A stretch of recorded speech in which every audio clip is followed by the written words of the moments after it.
नमस्कार। आज हम चौथी कक्षा की हिंदी की पाठ्य पुस्तक वीणा के पाठ एक चिड़िया का गीत कविता के प्रश्न उत्तर करेंगे। पिछली वीडियो में हमने इसी कविता को पढ़ा व समझा था। यदि किसी बच्चे ने वह वीडियो नहीं देखी है तो आप उस वीडियो को भी जरूर देख लें ताकि आप इस पाठ के सभी प्रश्न उत्तर अच्छे से समझ पाएं। तो आइए आज का वीडियो शुरू करते हैं। पहला प्रश्न बातचीत के लिए। पशु पक्षियों के लिए घर आवश्यक है या नहीं, कारण भी बताइए। तो इस प्रश्न के उत्तर में आप लिखेंगे हाँ, पशु पक्षियों के लिए घर आवश्यक है क्योंकि घर में ही वह अपने बच्चों को पालते हैं। घर उन्हें सुरक्षा प्रदान करता है, सुरक्षित रखता है, उन्हें आराम करते हैं वो घर में। और हर प्रकार का जो मौसम होता है, सर्दी हो चाहे गर्मी हो, आंधी हो, तूफान हो, उससे घर उन्हें क्या करता है, बचाता है। ठीक है, तो आप क्या लिखेंगे?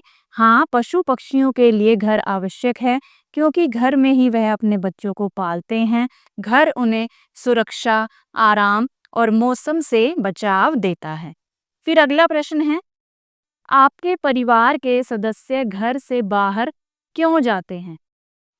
परिवार के सदस्य घर से बाहर पढ़ाई, काम या खरीदारी के लिए जाते हैं। जैसे कि आप हैं, आप स्कूल में पढ़ने के लिए जाते हैं, घर से बाहर जाते हैं स्कूल में पढ़ाई के लिए। आपके पापा अपने काम के लिए जाते हैं और आपकी मम्मी या दादी जो हैं वो खरीदारी के लिए जाती हैं। ठीक है, फिर अगला प्रश्न है, जब परिवार के सदस्य बाहर जाते हैं या बाहर से आते हैं तो आपको कैसा लगता है और क्यों?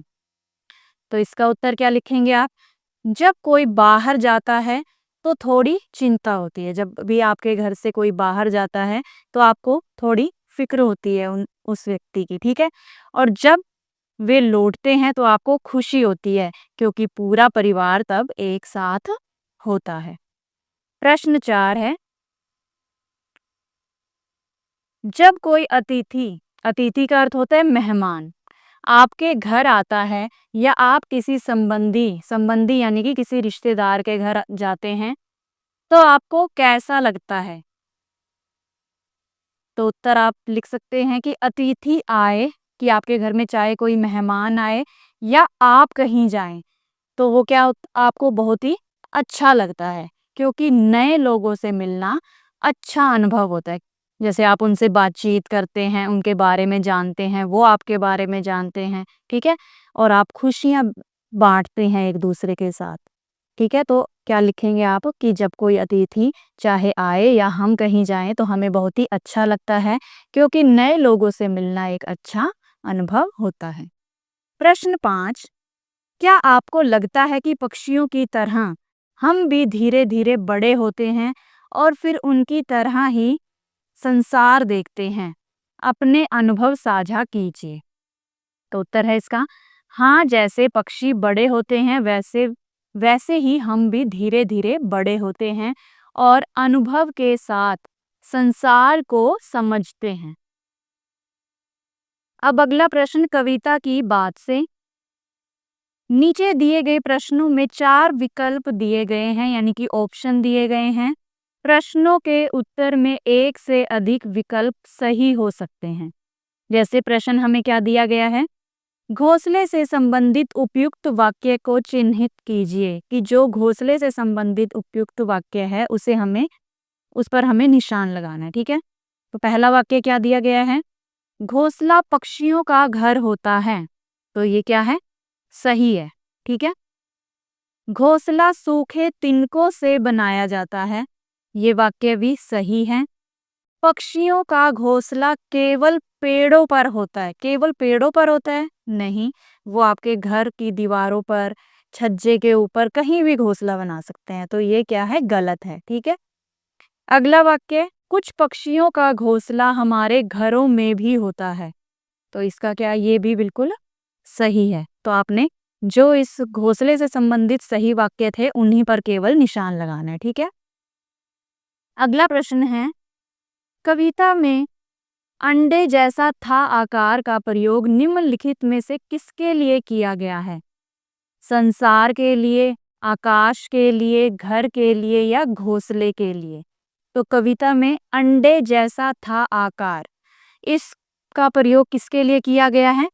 घर के लिए किया गया है। ये देखिए ऊपर कविता में आपको दिया भी गया है कि सबसे पहले मेरे घर का अंडे जैसा था आकार, यानी घर के लिए प्रयोग किया गया है अंडे जैसा था आकार। ठीक है,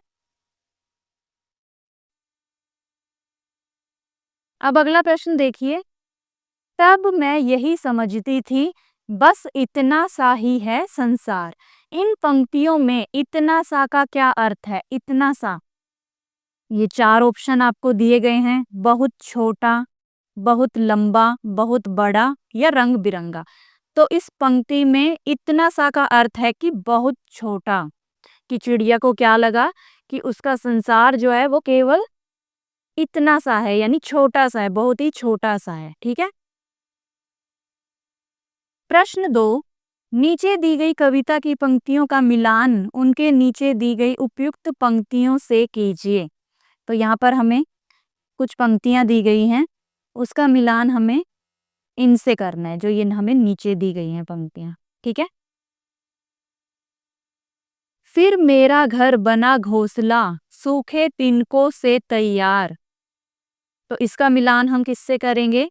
इससे। ये कविता में आपको दिया भी गया है, ये देखिए। फिर मेरा घर बना घोंसला सूखे तिनकों से तैयार, तब मैं यही समझती थी बस इतना सा ही है संसार। ठीक है, तो इसका मिलान हम किससे करेंगे? इनसे।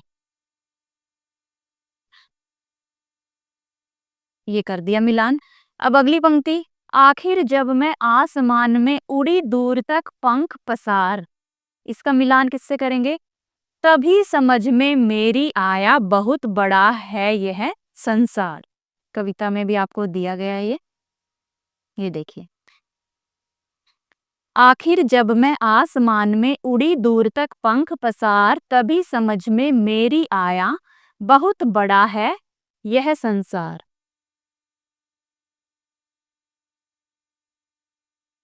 फिर मैं निकल गई शाखों पर, हरी भरी थी जो सुकुमार। तो इसका मिलान हम किससे करेंगे? इससे, क्योंकि कविता में इससे संबंधित यही पंक्ति है। सबसे पहले मेरे घर का अंडे जैसा था आकार, और इसका मिलान भी इसी पंक्ति से किया जाएगा। ठीक है, आप ऊपर कविता में भी देख सकते हैं। ये देखिए, फिर मैं निकल गई शाखों पर, हरी भरी थी जो सुकुमार, तब मैं यही समझती थी बस इतना सा ही है संसार। और ये भी दिया गया है, सबसे पहले मेरे घर का अंडे जैसा था आकार, तब मैं यही समझती थी बस इतना सा ही है संसार। तो इस तरह से आपको इन पंक्तियों का मिलान करना था। अब अगला प्रश्न, सोचिए और लिखिए से संबंधित। पहला प्रश्न, चिड़िया को यह संसार कब कब छोटा लगा? तो इस प्रश्न के उत्तर में आप लिखेंगे, चिड़िया को संसार तब छोटा लगा जब वह अंडे में थी। जब वह, उसका जन्म नहीं हुआ था, वो अंडे के अंदर थी, तब उसे लगता था ये अंडा ही मेरी दुनिया है, ये छोटा सा ही, ये अंडे जितना ही मेरा संसार है। फिर जब वह घोंसले में थी, जब वो अंडे से बाहर निकलकर घोंसले में आई, तब उसे लगा कि ये संसार बहुत ही छोटा है, क्योंकि उसने बाहर की दुनिया नहीं देखी थी। और फिर जब शाखाओं तक गई, जब वो शाखाओं तक पहुंची चिड़िया, तब भी उसे क्या लगा कि ये संसार जो है बहुत ही छोटा है। प्रश्न 2, खुले आकाश में उड़ते समय चिड़िया ने क्या क्या देखा होगा जिससे उसे लगा कि संसार बहुत बड़ा है? तो इसका उत्तर है, उसने पेड़, नदी, पहाड़, शहर, लोग, वाहन आदि देखे होंगे। वाहन जैसे कि कार, बस, ट्रक।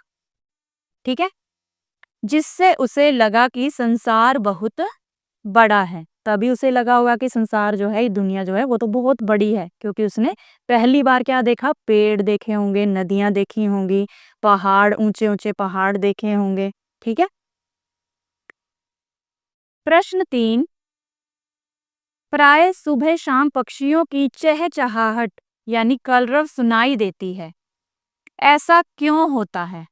तो उत्तर है, सुबह शाम पक्षी आपस में संवाद करते हैं यानी बातचीत करते हैं। जैसे आप आपस में बातचीत करते हैं अपने मित्रों के साथ, पक्षियों की भी अपनी भाषा होती है, वो भी अपनी भाषा में एक दूसरे से बातचीत करते हैं।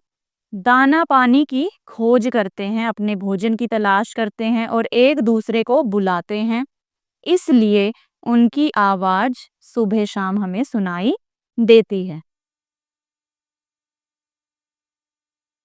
अगला प्रश्न, समझ और अनुभव। जब कोई शिशु चिड़िया घोंसले से बाहर आती है तो उसे लगता है कि संसार बहुत बड़ा है। क्या आपको भी घर से बाहर निकलते समय ऐसा ही अनुभव होता है और क्यों? तो आपको इस प्रश्न के उत्तर में क्या बताना है कि जिस प्रकार जो शिशु चिड़िया जब घोंसले से बाहर आती है, तब उसे क्या लगता है कि ये संसार तो बहुत बड़ा है, जब वो बाहर की दुनिया को देखती है। और जब आप पहली बार घर से बाहर निकले होंगे, तो अब आपने कैसा अनुभव किया, आपको ये बताना है। तो इस प्रश्न के उत्तर में आप लिखेंगे, हाँ, जब हम पहली बार घर से बाहर निकलते हैं, तो हमें भी लगता है कि दुनिया बहुत बड़ी है, क्योंकि हम नए-नए दृश्य देखते हैं, नए-नए दृश्य देखते हैं, ठीक है? और नए-नए लोगों को देखते हैं। पहले तो आपने अपने ही घर के सदस्यों को देखा होगा, जब आप घर में रहते थे, अपने मम्मी-पापा, दादा-दादी, चाचा-चाची, सिर्फ उन्हीं को आप जानते थे। लेकिन जब आप बड़े हुए, घर से बाहर निकले, तब आप नए लोगों से मिले, नए-नए दृश्यों को आपने देखा, नई चीज़ें देखी आपने, तब आपको क्या लगा कि ये दुनिया तो बहुत बड़ी बड़ी है। घर से बाहर निकलने के बाद ही आपको पता चलता है कि ये दुनिया जो है, ये संसार जो है बहुत ही बड़ा है। प्रश्न 2, एक शिशु पक्षी की तरह आप भी धीरे-धीरे बड़े हो रहे हैं। अब तक आप में भी कई परिवर्तन आए हैं। नीचे दिए गए शीर्षकों के अनुसार अपने अंदर आए परिवर्तनों को लिखिए। तो आपको बताना है कि छोटे से लेकर बड़े होने तक आप में जो-जो परिवर्तन आए हैं, आपको उनके बारे में लिखना है। जैसे शारीरिक परिवर्तन, कि आपके शरीर में क्या-क्या परिवर्तन आए हैं, आपका कद बढ़ा है, ठीक है? जैसे आपका जो हाइट है, पहले छोटी थी, अब बड़ी हो गई है। पहले से आप लंबे हो गए हैं, ठीक है? पहले आपका वज़न कम था, लेकिन अब आप का वज़न जो है वो बढ़ गया है। इस तरह से आपको लिखना है। आपकी रुचियों में क्या-क्या परिवर्तन आए हैं, कि पहले आपको किस चीज़ में ज़्यादा रुचि थी, अब किस चीज़ में है। समझ में क्या परिवर्तन आया आपकी, खान-पान में परिवर्तन, चित्रकारी में, खेल में, गीत-संगीत, पढ़ना-लिखना, नृत्य और अभिनय, ठीक है? इन सब में क्या-क्या परिवर्तन आए हैं आपके अंदर, वो आपको लिखने हैं। तो आप किस तरह से लिख सकते हैं इसका उत्तर? तो आप इस प्रश्न का उत्तर इस तरह से लिख सकते हैं, शारीरिक परिवर्तन आप में क्या-क्या आया है? जैसे आपका कद बढ़ा है, चेहरे के भाव बदले हैं, ठीक है? रुचियों में परिवर्तन, जैसे पहले खेलना पसंद था आपको, अब किताबें पढ़ना भी अच्छा लगता है, ठीक है? समझ में परिवर्तन, कि अब आपको सही गलत समझने की क्षमता आपकी जो है वो बढ़ गई है, ठीक है? पहले आप ना समझ थे, आपको इतनी बातें जो है सही से समझ में नहीं आती थी, लेकिन अब आपकी सोचने समझने की, सही गलत को समझने की क्षमता जो है वो बढ़ गई है। खान-पान में परिवर्तन, इसमें लिख सकते हैं आप कि अब पौष्टिक खाना पसंद कर आने लगा है आपको। पहले आप कुछ भी खा लेते थे, चॉकलेट, टॉफ़ी, ठीक है, बाहर का खाना। लेकिन अब आपको समझ में आ गया है कि वो आपके लिए अच्छा नहीं है, आपकी सेहत के लिए अच्छा नहीं है। इसलिए अब आप पौष्टिक खाना खाने लगे हैं, जो आपकी सेहत के लिए अच्छा हो, आपको आसानी से हज़म हो जाए। चित्रकारी में क्या लिख सकते हैं कि पहले रंग भरते थे आप, लेकिन अब चित्र बनाना भी सीख गए हैं। खेल में लिख सकते हैं कि पहले छोटे खेल खेला करते थे। पहले आप क्या करते थे? छोटे खेल खेलते थे, और अब फुटबॉल या क्रिकेट खेल लेते हैं, या कोई भी खेल जो आप खेलते हैं, उसके बारे में लिखना है। जो भी परिवर्तन आप में आया है, इनसे संबंधित वो आपको लिखना है, ठीक है? गीत संगीत से संबंधित लिख सकते हैं आप कि अब नए गाने पसंद आने लगे हैं आपको। पढ़ना लिखना में लिख सकते हैं आप, पढ़ना लिखना में क्या क्या परिवर्तन आया कि अब जल्दी जल्दी पढ़ लेते हैं आप और साफ साफ लिख लेते हैं। ठीक है। नृत्य और अभिनय में क्या क्या परिवर्तन आए कि स्कूल में कार्यक्रमों में भाग लेने लगे हैं आप। ठीक है। पहले आप भाग नहीं लेते थे, जो भी आपके स्कूल में एक्टिविटीज होती थी डांस से संबंधित या किसी भी तरह से एक्टिंग से संबंधित। ठीक है। लेकिन अब आप उन सभी में भाग लेने लगे हैं। और इनके अतिरिक्त यदि आपको किसी अन्य परिवर्तन की अनुभूति होती है तो उसे भी आप कक्षा में साझा कीजिए अपने मित्रों के साथ। ठीक है। अब अगला प्रश्न है प्रश्न 3। पहले चिड़िया को लगता था कि यह संसार बहुत छोटा है, परंतु सच्चाई कुछ और ही थी। उस समय आपको कैसा लगा जब आपने इनमें से किसी एक को पहली बार देखा? जैसे जब चिड़िया बाहर की दुनिया में आई, पहले वो अंडे के अंदर थी, फिर घोंसले में और फिर शाखाओं तक पहुंची, लेकिन तब भी उसको क्या लगता था, ये दुनिया जो है, ये संसार जो है बहुत छोटा है।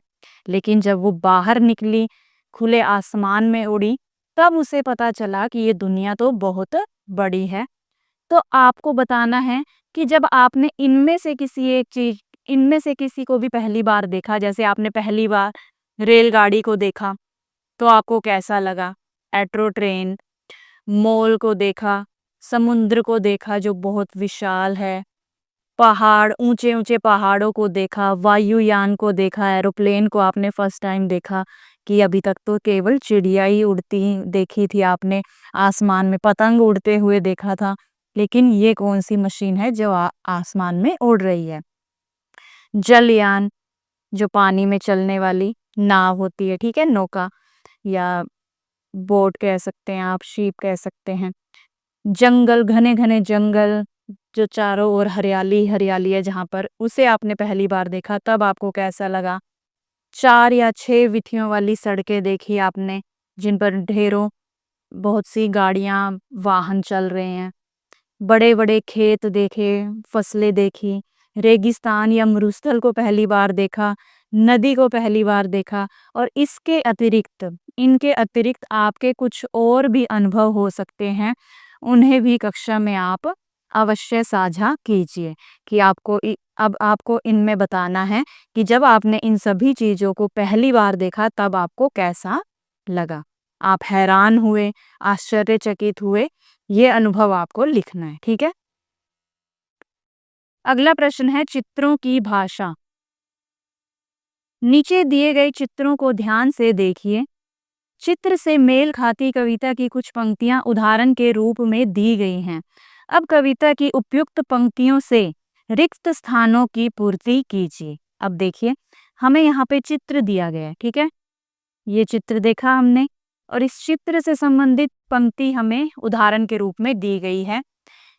आखिर जब मैं आसमान में उड़ी दूर तक पंख पसार, तभी समझ में मेरी आया, बहुत बड़ा है यह संसार। ठीक है। तो इस चित्र से संबंधित हो गई ये पंक्ति। ठीक है। अब हमें अगला चित्र यहाँ पर दिया गया है। अब हमें इस चित्र से संबंधित पंक्ति को यहाँ खाली जगह में लिखना है। ठीक है। तो हम वो कविता में से लेंगे। ये देखिए, हमें ये वाला चित्र दिया गया है, तो हमें इस वाली पंक्ति को वहां पर लिखना है। ठीक है। इन पंक्तियों को लिखना है कि सबसे पहले मेरे घर का अंडे जैसा था आकार, तब मैं यही समझती थी, बस इतना सा ही है संसार। तो इन पंक्तियों को आपको वहां पर लिखना है। तो इस तरह से आपको इस चित्र से संबंधित पंक्ति को यहाँ पर लिखना था। अब अगला प्रश्न है अनुमान और कल्पना से। पहला प्रश्न, कविता की पंक्ति है, आखिर जब मैं आसमान में उड़ी दूर तक पंख पसार, चिड़िया ने अंततः इतनी दूर तक उड़ान क्यों भरी होगी? तो इस प्रश्न के उत्तर में आप लिखेंगे, चिड़िया ने इसलिए उड़ान भरी क्योंकि वह नए अनुभव लेना चाहती थी और जानना चाहती थी कि दुनिया कैसी है और कितनी बड़ी है। प्रश्न 2, पक्षी खुले आकाश में बहुत दूर तक उड़ते हैं। लंबी दूरी, हजारों पेड़ों और सैकड़ों घोंसलों के बीच पक्षी अपना घोंसला कैसे ढूंढते होंगे? तो हमें बताना है कि पक्षी जो हैं खुले आकाश में बहुत दूर तक उड़ते हैं। लंबी दूरी, बहुत दूर तक वो चले जाते हैं। हजारों पेड़ों, सैकड़ों घोंसलों के बीच पक्षी अपना घोंसला कैसे ढूंढते होंगे? तो इस प्रश्न के उत्तर में आप लिखेंगे कि पक्षी रास्तों को अपनी तेज स्मृति यानी कि अपनी याददाश्त, उनकी जो याददाश्त है, तेज याददाश्त, दिशा का उन्हें ज्ञान हो जाता है। दृश्य संकेत, ठीक है, दृश्य संकेत, जो भी उन्हें संकेत मिलता है, गंध से यानी खुशबू से और सूरज की दिशा से पहचानते होंगे, ठीक है। और इस प्रकार वो अपने घोंसले तक वापस पहुंच जाते हैं। प्रश्न 3, पक्षियों ने आकाश में उड़कर जाना कि संसार बहुत बड़ा है। हमारे पूर्वजों को यह बात कैसे पता चली होगी? जो हमारे पूर्वज थे, हमारे दादा दादी, परदादा परदादी, ठीक है, उन्हें हम क्या कहते हैं? पूर्वज कहते हैं, ठीक है। तो हमें बताना है कि उन्हें यह बात कैसे पता चली होगी कि संसार बहुत बड़ा है? तो इस प्रश्न के उत्तर में आप लिखेंगे, हमारे पूर्वजों ने यात्रा की, इधर उधर घूमे होंगे वो, जंगलों और पहाड़ों की खोज की उन्होंने, तभी उन्हें भी यह ज्ञान हुआ कि संसार क्या है? वो बहुत बड़ा है। प्रश्न 4, जब आप कहीं बाहर जाते हैं तो घर के बड़े बूढ़े आपको कुछ निर्देश देकर भेजते हैं। निर्देश यानी कि आपको कुछ इंस्ट्रक्शन देते हैं, इंस्ट्रक्शन, ठीक है, इंग्लिश में आप इंस्ट्रक्शन कह सकते हैं। क्या पक्षियों के माता पिता भी उन्हें उड़ने के पूर्व कुछ निर्देश देते होंगे? यदि हाँ, तो वे निर्देश क्या क्या हो सकते हैं? तो इस प्रश्न के उत्तर में आप लिखेंगे, जैसे कि आप जब कहीं बाहर जाते हैं तो आपके मम्मी पापा आपको कहते हैं कि टाइम से घर आ जाना, ध्यान से जाना, इस तरह से आपको कहते होंगे। तो हमें बताना है कि पक्षियों के माता पिता उन्हें क्या निर्देश देते होंगे? तो आप लिखेंगे, हाँ, पक्षियों के माता पिता भी बच्चों को उड़ान से पहले सिखाते होंगे, जैसे सावधान रहना, शिकारियों से बचना, भोजन कहाँ मिलेगा आदि। ये सब इन बातें उन्हें वो बताते होंगे। तो बच्चों, इस वीडियो में इतना ही। बाकी के प्रश्न हम अगली वीडियो में करेंगे। तो मिलते हैं अगली वीडियो में। तब तक के लिए नमस्कार।